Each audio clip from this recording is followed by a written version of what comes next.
Hello everyone, this is Dr. Pradeep Dubey and you are watching DIMS Ophthalmology where you learn everything just by imagination. तो यहाँ पे देखना है कि risk factor जो है इसमें कौन कौन से रिस्क फैक्टर आएंगे। तो वैसे तो जो ARMD है, एज रिलेटेड मैकुलर डिजेनरेशन है, वो मल्टीफैक्टोरियल होता है। ठीक है, तो कभी हम सोचते हैं कि ये मान लिया एज की वजह से हो रहा है, तो हमें पता चलता है कि मान ये एनवायरमेंटल फैक्टर डिफेक्ट हो रहा है उसकी वजह से, ये जेनेटिक ससेप्टेबिलिटी। तो इसमें होता क्या है कि मल्टी फैक्टोरियल है and it is caused by ARMD is caused by complex interaction. तो इसमें एक चीज नहीं है, कई सारा इंटरेक्शन होता है। किसका? एजिंग का, एज का भी इसमें एसोसिएशन है। इसके साथ साथ एनवायरमेंटल फैक्टर।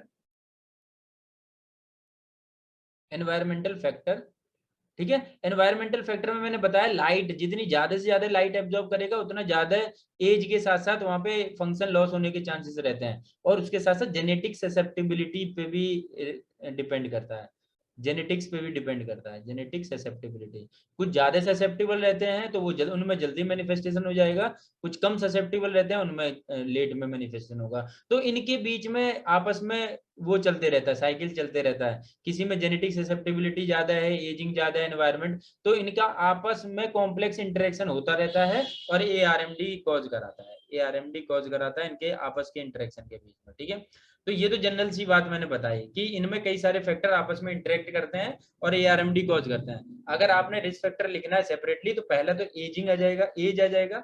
तो हायर एज, कितनी एज? मेजर रिस्क फैक्टर है एज, क्योंकि ARMD है, एज रिलेटेड ही है। तो यहाँ पे मेजर रिस्क फैक्टर यही आएगा, मेजर रिस्क फैक्टर जो है वो एज ही है। ठीक है, तो कितनी एज? मोर देन 50 ईयर्स में ज्यादा कॉमन है, मोर देन 50 ईयर्स में ज्यादा कॉमन है। और इसके साथ साथ साथ एज में और क्या क्या चेंजेस आते रहते हैं। तो देखो मैंने ये बताया कि एज रिलेटेड यहाँ पे जो एबनॉर्मेलिटी है RP में होता है, ठीक है, ब्रुक्स मेम्ब्रेन में होता है, कोरियो कैपिलरी में भी एज रिलेटेड चेंजेस आते हैं। कौन से चेंजेस आते हैं? जो नॉर्मल माइक्रो एंजियोपैथिक चेंजेस रहते हैं, माइक्रो एंजियोपैथिक जो चेंजेस रहते हैं एज रिलेटेड, वो कोरियो कैपिलरी में आपको मिल सकते हैं। ठीक है, इसके अलावा और क्या एज रिलेटेड चेंजेस लिखोगे आप? ऑक्सीडेटिव डैमेज भी होते रहता है धीरे धीरे एज के साथ साथ, ऑक्सीडेटिव डैमेज और ऑक्सीडेटिव और मेटाबॉलिक स्ट्रेस होते रहते हैं, धीरे धीरे। तो इस स्ट्रेस की वजह से क्या होगा? It can lead to the retinal damage होता रहेगा, ठीक है। अब वो रेटिनल डैमेज एज की वजह से, इस वजह से कराएगा। ये ऑक्सीडेटिव डैमेज या मेटाबॉलिक प्रोडक्ट जो है वो एक्यूमुलेट हो रहा है। ये ऑक्सीडेटिव डैमेज, लाइट जो है एक्स्ट्रा अमाउंट ऑफ लाइट आ रही है उसकी वजह से भी हो सकता है ऑक्सीडेटिव डैमेज। या फिर फ्री रेडिकल स्कैवेंजर जो रहते हैं, वो स्कैवेंजर भी कम हो सकते हैं एज के साथ साथ, उसकी वजह से डैमेज होगा ये। तो ये सब एज रिलेटेड चेंजेस आपको दिखेंगे, तो इसमें ये पॉइंट्स आप इंक्लूड कर सकते हैं एज में। तो ये तो एक पॉइंट हो गया। दूसरा, रेस का भी मैंने इंपॉर्टेंस बताया था। क्या बताया था? मैंने कहा था अधिकतर ARMD उनमें ज्यादा कॉमन है, मोर कॉमन है जो वाइट है, those in white individual, more common in white individual. ठीक है, और इसका भी मैंने आप लोगों को एक्सप्लेनेशन बताया कि व्हाइट इंडिविजुअल में ज्यादा कॉमन क्यों होगा, क्योंकि वहां पे पिगमेंटेशन की एबनॉर्मेलिटी है। जो पिगमेंट लाइट को एब्जॉर्ब कर रहा था वो पिगमेंटेशन की मेलेनिन पिगमेंट की एबनॉर्मेलिटी है। वो पिगमेंट की अगर एबनॉर्मेलिटी है तो लाइट जो एब्जॉर्ब हो रही थी वो डैमेज ज्यादा करेगी, और ज्यादा डैमेज करेगी तो उनमें अर्ली ARMD के चांसेस रहते हैं as compared to the normal population के कंपैरिजन में उसमें ज्यादा चांसेस रहेंगे। आई बात समझ में? आगे ये तो आगे देखो, हेरिडिटरी, थर्ड पॉइंट है हेरिडिटरी। तो कई लोगों में जेनेटिक म्यूटेशन होता है। तो अगर जेनेटिक म्यूटेशन है, पेरेंट्स में अगर हो रहा है ARMD, अगर पेरेंट्स में फर्स्ट डिग्री रिलेटेड है, पेरेंट्स में अगर है ARMD, तो 3 टाइम्स ज्यादा चांसेस है, हाई रिस्क है, 3 टाइम्स ज्यादा रिस्क होगा किसमें? और फर्स्ट डिग्री रिलेटिव में। ठीक है, तो ये याद रखना है। इसके बाद और हेरिडिटरी का भी एक दो रोल और है, वो भी याद रखना है। तो ये किससे रिलेटेड है? देखो मैंने बताया था कि जो RP है उस आरपी में डैमेज तुम्हारा एक तो एज की वजह से भी हो सकता है, फ्री रेडिकल डैमेज भी हो सकता है, ये कॉम्प्लीमेंट मीडिएटेड डैमेज भी हो सकता है। तो एक ऐसा हमारे अंदर एक ऐसा जीन रहता है जो कॉम्प्लीमेंट फैक्टर एच जीन कहलाता है, ठीक है, कॉम्प्लीमेंट फैक्टर एच जीन रहता है।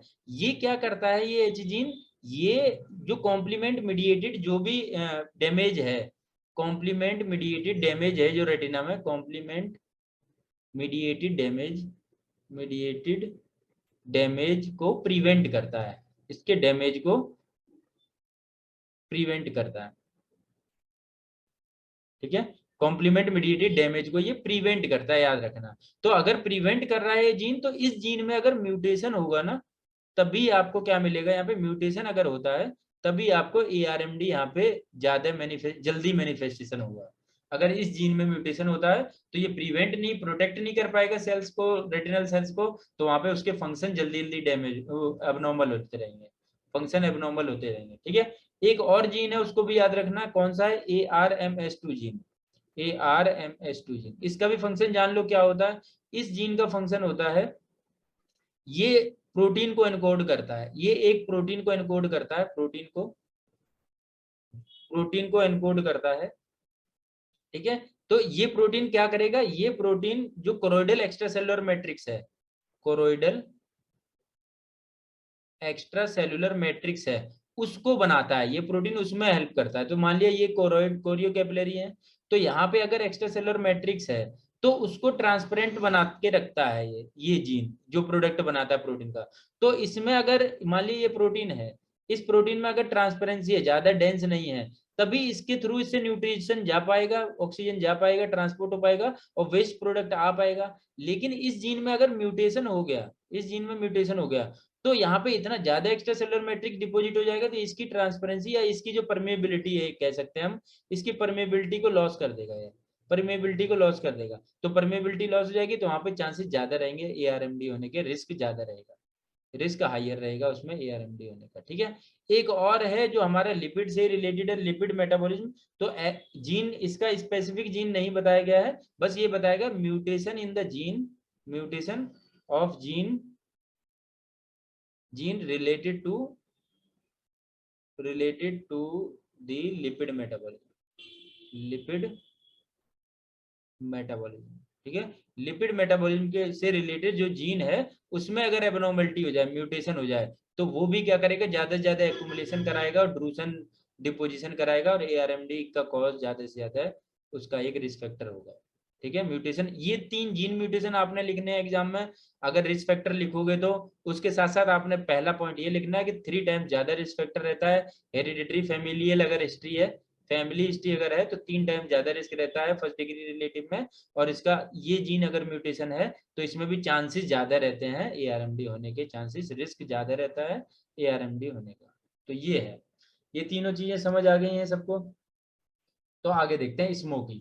तो देखो स्मोकिंग मैंने बताया था पूरी बॉडी में इफेक्ट दिखाता है, स्मोकिंग का इफेक्ट तो पूरी बॉडी में डिटेरियोरेटिव इफेक्ट आता है, डिटेरियोरेटिव इफेक्ट आता है इसका पूरी बॉडी में, होल बॉडी।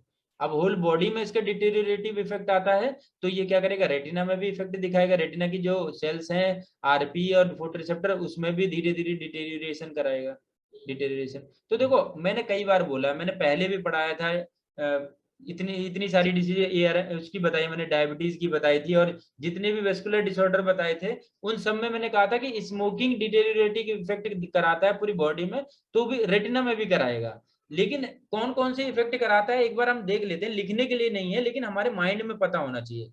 तो माइंड में पता होना चाहिए कि क्या क्या इसके डिटेरियोरेटिव इफेक्ट आते हैं स्मोकिंग के, तो एक हमारे दिमाग में एक क्लैरिटी बनेगी कि हाँ ये इफेक्ट आ सकते हैं हमारी बॉडी में स्मोकिंग की वजह से। तो जो लोग स्मोकिंग करते भी हैं तो वो थोड़ा अवॉइड करेंगे।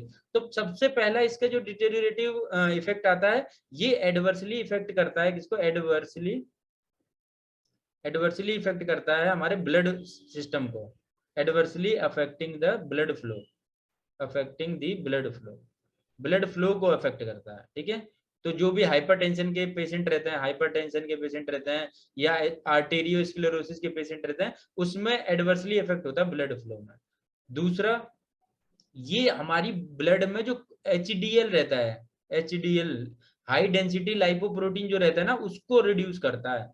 तो हाई डेंसिटी लाइपोप्रोटीन अगर रिड्यूस हो रहा है तो ये मुझे बताने की जरूरत नहीं है, ये आप लोग खुद ही जानते हैं कि हाई डेंसिटी लाइपोप्रोटीन जो है वो गुड कोलेस्ट्रॉल है हमारी बॉडी का, और गुड कोलेस्ट्रॉल जाएगा तो ज्यादा ओबेसिटी की कंडीशन डेवलप होगी और ज्यादा एथेरोस्क्लेरोसिस की कंडीशन डेवलप होगी अगर ये करा रहा है तो। और क्या कराता है ये स्मोकिंग हमारी बॉडी में, ये फिब्रिनोजन का लेवल बढ़ाता है, फिब्रिनोजन का लेवल बढ़ाता है। और सब जानते हैं फिब्रिनोजन क्या करता है, प्लेटलेट एग्रीगेशन कराता है, प्लेटलेट एग्रीगेशन कराएगा तो वहां पे थ्रोम्बोसिस बढ़ जाएगा, थ्रोम्बोसिस के चांस बढ़ेंगे तो स्ट्रोक बढ़ेगा, ब्रेन में स्ट्रोक हो सकता है, हमारी आई में स्ट्रोक हो सकता है, हमारे जो ये है आई में हो सकता है, ब्रेन में हो सकता है, किडनी में हो सकता है, ठीक है। तो इतने हो सकते, हार्ट में भी हो सकता है, हार्ट में स्ट्रोक हो सकता है। तो ये भी क्या कराएगा, ये चांसेस जो फिब्रिनोजन बढ़ा रहा है वो भी क्या करेगा, स्मोकिंग से ही बढ़ेगा।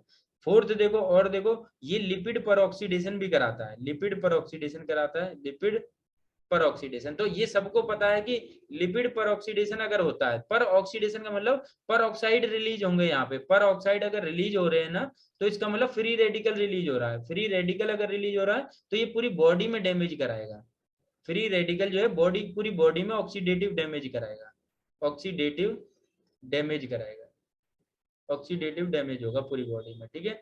तो ये ऑक्सीडेटिव डैमेज इसकी की वजह से होगा, स्मोकिंग की वजह से।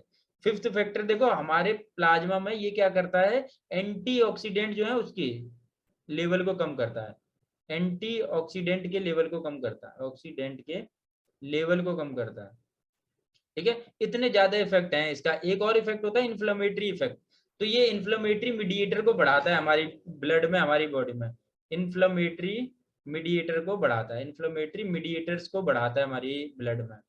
अब इन्फ्लेमेटरी मीडिएटर्स बढ़ेंगे तो इन्फ्लेमेशन पूरी बॉडी में होगा, इन्फ्लेमेशन पूरी बॉडी में होगा, और इन्फ्लेमेशन की वजह से क्या होगा, वहाँ जो वो है सेल्स उनका डैमेज होगा, फंक्शन लॉस होगा, फंक्शन लॉस होगा, ठीक है। तो ये सारे इफेक्ट आते हैं, ये लिखने के लिए नहीं है आपको एग्जाम में, लेकिन ये याद, ये आपके दिमाग में होना चाहिए कि इतना खतरनाक होता है स्मोकिंग। क्योंकि मैं बार बार बोलता हूँ इसका डिटेरियोरेटिंग इफेक्ट होता है हमारी बॉडी में, तो ये भी पता होना चाहिए कौन सा डिटेरियोरेटिंग इफेक्ट आता है हमारी बॉडी में, ठीक है। तो ये याद होना, ये समझ दिमाग में होना जरूरी है। तो स्मोकिंग से होगा क्या एक्चुअल में, स्मोकिंग अगर आप लिखोगे तो एग्जाम में कौन सा पॉइंट लिखना है आपने, कि 2 to 4 टाइम्स रिस्क बढ़ जाता है, 2 to 4 टाइम्स रिस्क बढ़ जाता है, इसका रिस्क जो है एआरएमडी का वो 2 to 4 टाइम्स इंक्रीज हो जाता है, ठीक है। अब इसमें होता क्या है, देखो एक इंटरेस्टिंग फैक्ट बताता हूँ, उसमें आपको काफी इंटरेस्ट आएगा और काफी याद भी रहेगा स्मोकिंग का, कि अगर स्मोकिंग इतना इतना ज्यादा हार्मफुल है कि अगर आप 20 ईयर्स स्मोकिंग अगर अवॉइड करते हैं, मतलब जिन पेशेंट में वो है एआरएमडी होने का चांस रहे, अगर वो अवॉइड करे 20 ईयर सीजेशन करे स्मोकिंग का, तो उसमें जो रिस्क है, रिस्क ऑफ एआरएमडी, वो रिस्क ऑफ एआरएमडी जो है वो सेम हो जाएगा, एआरएमडी का जो रिस्क है वो सिमिलर हो जाएगा, किसके कंपैरिजन में, सिमिलर हो जाएगा as compared to non smoker, non smoker उसके कंपेयर में सिमिलर हो जाएगा इसका भी रिस्क, ठीक है। तो इतना अफेक्ट करता है स्मोकिंग किसी एक स्मोकर के स्मोकर को, एआरएमडी होने की रिस्क फैक्टर इसका इतना ज्यादा रिस्क रहता है, 2 to 4 टाइम्स ज्यादा रहता है as compared to non smoker, non smoker के कंपेरिजन में, नॉन स्मोकर के कंपेरिजन में 2 to 4 टाइम्स ज्यादा रिस्क रहता है इसका, ठीक है। तो ये इंटरेस्टिंग फैक्ट्स है इसमें। उसके बाद देखो हाइपरटेंशन, तो हाइपरटेंशन जो है ये क्यों करा रहा है एआरएमडी, देखो hypertension and other other cardiovascular abnormality, ये क्या कराते हैं, कार्डियोवास्कुलर एबनॉर्मेलिटी, वेस्कुलर एबनॉर्मेलिटी, ये दोनों चीजें किससे एसोसिएटेड रहती हैं, ये दोनों एसोसिएटेड है ओबेसिटी से, ओबेसिटी से एसोसिएटेड। और हाइपरटेंशन कार्डियोवास्कुलर एबनॉर्मेलिटी ये और ज्यादा क्या करेगा, कोरियो कैपिलरी में स्क्लेरोसिस कराएगा, कोरियो कैपिलरी में स्क्लेरोसिस कराएगा, और स्क्लेरोसिस कराएगा अगर कोरियो कैपिलरी में तो न्यूट्रिशन को वो जाने ही नहीं देगा, न्यूट्रिशन को ऑक्सीजन को डिफ्यूज ही नहीं होने देगा, ऑक्सीजन को डिफ्यूज नहीं होने देगा, और डिफ्यूज नहीं होगा तो वही एआरएमडी की कंडीशन है, फंक्शन लॉस हो जाएगा आरपी का, फंक्शन लॉस हो जाएगा आरपी का, और आरपीई का, और फंक्शन लॉस होता है तो वहां पे ड्राई या वेट एआरएमडी हो जाएगा, ड्राई या वेट एआरएमडी हो जाएगा, ठीक है। ये हो सकता है। तो ये तो हो गया हाइपरटेंशन का रोल। अब आ जाओ सेकंड लास्ट है डाइटरी फैक्टर। अब देखो डाइटरी फैक्टर में आपने वही चीज लिखनी है जो मैंने बताया था आप लोगों को, जो एक्स्ट्रा अमाउंट ऑफ जो लाइट है उसको एब्जॉर्ब कर ले और हमारी रेटिना पे कम डैमेज कराए। तो वो कम डैमेज कराने वाला एक तो आप क्या कर सकते हैं, जो हाई फैट इनटेक डाइट है, जो फैट इनटेक डाइट है उसको कम करना है। तो रिस्क फैक्टर क्या होगा, रिस्क फैक्टर हमारे पास रहेगा high fat intake diet, fat intake diet, ये रिस्क फैक्टर है। ठीक है, रिस्क फैक्टर है। तो अगर हाई फैट इनटेक डाइट होगा तो वो क्या करेगा, प्रमोट करेगा एआरएमडी को, प्रमोट करेगा एआरएमडी को। ठीक है, तो हमें डाइट में फैट को कम रखना है इससे बचने के लिए। और दूसरा क्या है इसमें, अगर एंटीऑक्सीडेंट लेवल कम है, अगर लो लेवल ऑफ एंटीऑक्सीडेंट है, लो लेवल ऑफ एंटीऑक्सीडेंट है हमारी डाइट में, एंटीऑक्सीडेंट लेवल कम है हमारी डाइट में, तो ये क्या करेगा, ये अधिकतर प्रोटेक्टिव इफेक्ट दिखाता है एंटीऑक्सीडेंट, लेकिन अगर इसका लेवल कम होगा तो इट कैन ऑल्सो प्रमोट दी एआरएमडी, ये भी एआरएमडी को प्रमोट करेगा। ठीक है, तो हमें करना क्या है, हमने अपनी डाइट में फैट इंटेक कम करना है, फास्ट फूड कम खाना है, फास्ट फूड जो है वो कम खाना है। अगर हमें अवॉइड करना है लॉन्ग टर्म तक, देखो एक चीज मैं यहाँ पे आप लोगों को बताऊं एकदम क्लियर कट, कई लोगों में एआरएमडी 74 ईयर्स में होता है जाके, कई लोगों में 50 ईयर्स में एआरएमडी हो जाता है। क्या अंतर रहता है, जो ये रिस्क फैक्टर मैं बता रहा हूँ ना यहाँ पे, इन रिस्क फैक्टर पे ही डिपेंड करता है कि किस में जल्दी होगा किस में लेट होगा। हाँ लेकिन जितना ज्यादा एज बढ़ता जाएगा उतना चांसेस ज्यादा होता जाएगा, क्योंकि वहां पे ऑक्सीडेटिव डैमेज होता रहेगा रेटिना का। लेकिन जिनमें रिस्क फैक्टर कम है उसमें लेट होगा, और जिसमें रिस्क फैक्टर ज्यादा है उसमें अर्ली आ जाएगा। तो वो यही रिस्क फैक्टर है जो फास्ट फूड खा रहे हैं या हाई फैट कंटेंट डाइट है, जिनकी जिनकी डाइट में फैट कंटेंट ज्यादा है, एंटीऑक्सीडेंट लेवल कम है जिनकी डाइट में। तो एंटीऑक्सीडेंट में आप लोगों को बता चुका हूँ क्या क्या होता है, ल्यूटिन जियाजेंथिन हो गया। एक तो हमें हमें पता होना चाहिए विटामिन कौन कौन से होते हैं, विटामिन ए, सी, ई, ये एंटीऑक्सीडेंट्स रहते हैं, ए, सी, ई। इसके अलावा ल्यूटिन जियाजेंथिन होता है एंटीऑक्सीडेंट, ओमेगा 3 फैटी एसिड रहता है एंटीऑक्सीडेंट। तो कोशिश करो ज्यादा से ज्यादा ये आपकी डाइट में हो। ठीक है, विटामिन डी एंटीऑक्सीडेंट तो नहीं होता, लेकिन वो क्या करता है, विटामिन डी जो है वो लाइट एब्जॉर्ब जो हो रही है उसको लाइट एब्जॉर्प्शन में हेल्प करता है, ज्यादा से ज्यादा लाइट एब्जॉर्ब होगी ज्यादा से ज्यादा तो रेटिनल डैमेज कम से कम होगा, रेटिनल डैमेज कम होगा। ठीक है, तो ये डाइटरी फैक्टर्स हैं जो रिस्पॉन्सिबल होते हैं एआरएमडी के लिए। अब आ जाओ लास्ट फैक्टर, देखो एस्पिरिन जो है नियोवास्कुलर एआरएमडी का कॉज है, ये क्या कराता है, हाई रिस्क कराता है। एस्पिरिन अगर कोई पेशेंट ले रहा है तो ये उसका रिस्क ज्यादा होगा, रिस्क ऑफ नियोवास्कुलर एएमडी, नियोवास्कुलर एएमडी होने का चांस ज्यादा होगा, नियोवास्कुलर एएमडी होने का चांस ज्यादा होगा। ठीक है, अब ऐसा क्यों हो रहा है, ये जस्ट एक एपिडेमियोलॉजिकल सर्वे किया गया है, एपिडेमियोलॉजिकल सर्वे किया गया है,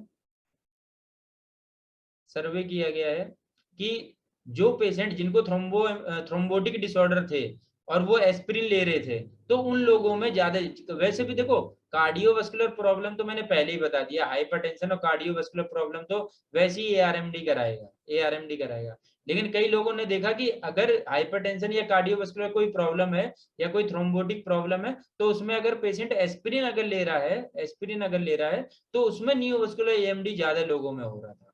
ठीक है, तो यहाँ पे इसको इसीलिए एक रिस्क फैक्टर बोला गया है कि अगर किसी पेशेंट में अगर हाइपरटेंसिव या कार्डियोवास्कुलर प्रॉब्लम है, किसी पेशेंट में कार्डियोवास्कुलर प्रॉब्लम है, ठीक है, या फिर थ्रोम्बोएम्बोलिक प्रॉब्लम है, थ्रोम्बोएम्बोलिक थ्रोम्बोटिक प्रॉब्लम अगर है किसी पेशेंट को, और उसमें आपको थ्रोम्बोसिस को रोकने के लिए, आपको थ्रोम्बोसिस रोकने के लिए एंटी प्लेटलेट देना है, एंटी प्लेटलेट अगर देना पड़े, प्लेटलेट देना है कंपलसरी है, तो उसमें आप एस्पिरिन को अवॉइड करेंगे, यहाँ पे एस्पिरिन को अवॉइड, ये यहाँ पे आप टेक अवे, यहाँ पे आप यहाँ पे ये सोच सकते हैं कि एस्पिरिन जो है वो आपने अवॉइड करना है, एंटी प्लेटलेट इसका अल्टरनेटिव कोई ढूंढना है और उसको आपने देना है उस पेशेंट को अगर जरूरत पड़ती है एंटी प्लेटलेट की।